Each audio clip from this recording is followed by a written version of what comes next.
Hi, my name is Rob, and this is my review of Starfire number 2. Superhero comics always revolve around conflict.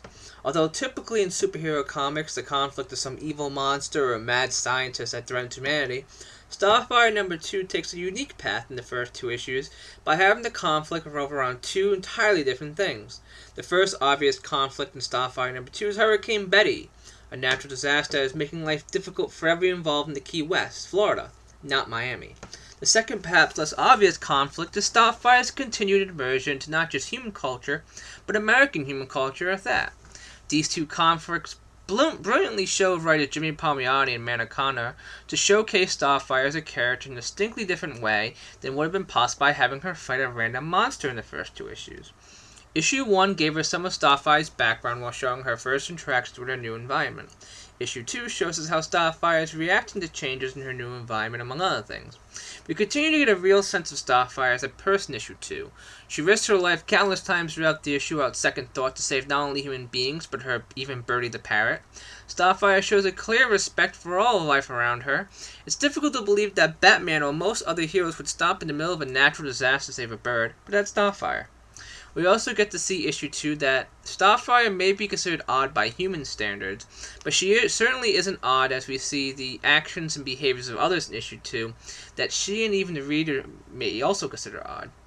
Issue 2 also managed to do another clever thing in the process of great storytelling. The issue shows us a great deal of Starfire's powers.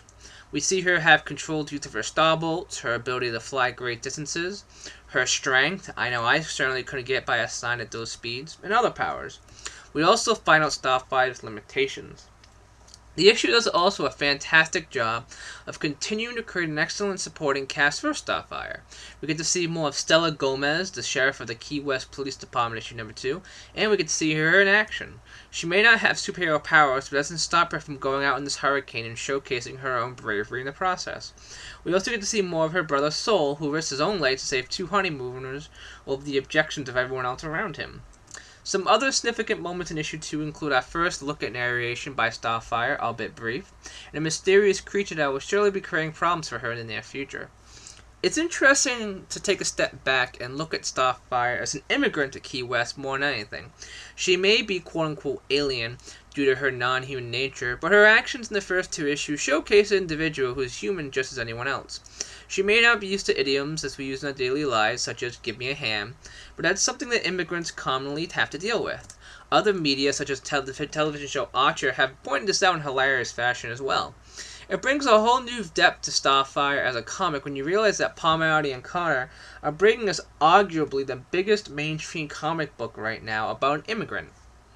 Emeralda's Lupano's art shines in issue number 2 with her fantastic artwork. Lupacchino work brings the characters of Palmiotti and Conner to life beautifully, whether it's showcasing the action scenes with the additional job of the hurricane to draw, or putting the exclamation mark on the humorous scenes. Her work is stellar throughout. Hi-Fi's colors are also excellent throughout the issue and helps make the characters stand out. The artwork helps really bring the book to a whole new level. So, final thoughts. The Starfire revolution continues in issue number 2. Palmiotti and Conner continue to showcase a powerful, intelligent, and heartwarming character in Starfire. The art team's work is simply outstanding. Definitely give Starfire number 2 a chance. You certainly won't regret it. Starfire is a breath of fresh air in comics. So, I'd give Starfire number 2 a score of 9.0 or 9 out of 10. But that's just my opinion. What did you think of Starfire number 2? Comment below and let me know what you think. And please don't forget to subscribe. Thank you.